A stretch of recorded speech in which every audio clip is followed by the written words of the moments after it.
Hi everyone, it's an honor to have April from UNCDF to be on our show today. Hi April, Hello. Welcome to the show. Thank you for having me.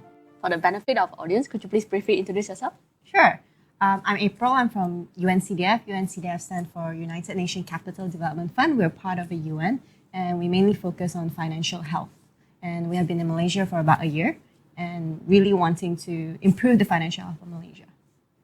So half of the Malaysian population say they have difficulties raising 1,000 ringgit for emergencies. What do you think are the top 3 reasons behind this?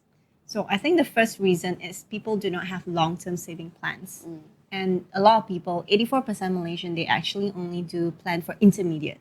So they use up the money they spend first and then only they save. So ultimately at the end of the month, they do not have a saving at the end of the month.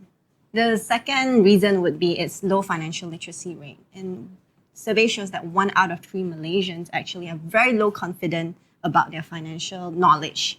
And because of that, they don't really plan and manage their finances well. The third reason would be that people are not aware of the digital financial services that's available in the market. There are a lot of services out there where we just have to go and research, read, and what is suitable for customer because everyone has different needs. And there are a lot of products out there which we can find that's suitable for the lower and moderate income earners. True. So what has UNCDF done to increase financial literacy of Malaysians? UNCDF being part of UN agency, we were mainly focused on the least developed country. And now we're slowly going into the developed countries.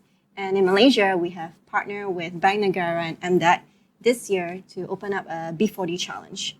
And in this B40 challenge, we invite all the startups and companies to come up with solutions for the low and moderate income earners, which could help them indirectly on their financial literacy. So financial literacy is not about really I teach you and you learn it and very classroom-based, but this one is creating a product where people can use and they can manage their finances well and ultimately improve their financial health. Great.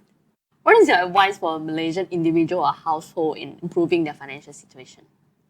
So in financial situation, we can look into these 4 pillars, which is spend, save, borrow, and plan. So when you spend, make sure you do not spend more than what you earn. That's very, very, very important.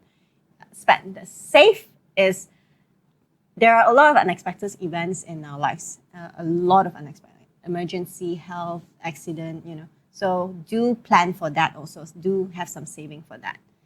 Plan in a sense where in the future you can plan, for example, like insurance. What are the products out there which the customer or user can think of about buying right now to plan for the future?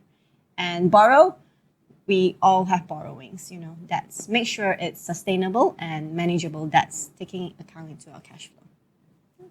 So these are the 4 pillars that we all should think of. So what are the upcoming plans and roadmap of UNCDF? So for 2020, we're very excited. One of the things that we will be looking at would be the gig population in Malaysia. So gig population, there are a lot of independent workers. It's up and coming and rising in Malaysia. So gig workers, they are not employed. They are independent. So we would like to look for solutions to help manage their finances in a sense. Example, the 4 pillars that I shared. So spend. How can they, as an independent worker, be conscious about their spending? Or savings, so they don't have EPF on this. How can they plan to save? And borrowing, when you're an independent worker, when you're a gig worker, you will have challenges when applying for loans from a bank. How do we have solution where we can actually have a different tests or different borrowings from banks, not those traditional borrowings, and also planning for the future. How can they plan for the future when their incomes are not fixed? So these are the things that we will be looking out for, solution for them. What is that one big audacious habit or goal that you want our audience to take action now? The goal that we should have is to have an open mindset. Definitely open mindset. Change our mindset in the current product or services in Malaysia that we have. There are a lot of products out there, and I would suggest come up with, say we got 4 pillars, the borrow, plan, save, spending. Find 1 product each which you could use it for yourself. So there's services and products in Malaysia. Try something new. Try it. I don't think it hurts to try. Great. It's time for the random question game now. So you want to go ahead and press the button to generate question? Sure. Drum roll, please. Okay. Would you rather wish for true love or confidence and swagger? I got my answer. Which I one? think I got my answer. So. Which one? Maybe true love. True love. Yeah. Maybe why? Why? Because confidence is something that I can totally control, right? Uh-huh. I know maybe I can get my true love and then I can be confident. No. That's true. Right? I agree. I would choose true love because true will make the world a better place. So love, it's all around us, you know. So with true love, there'll be confidence, like you say. There will be more patient in this world, which I think we all need, and you know, compassion with each other. So definitely true love.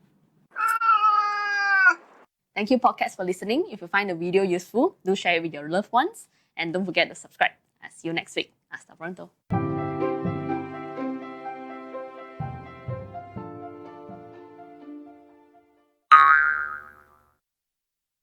Don't answer this. It's the first time I see people motivate themselves like that. Yeah, very interesting.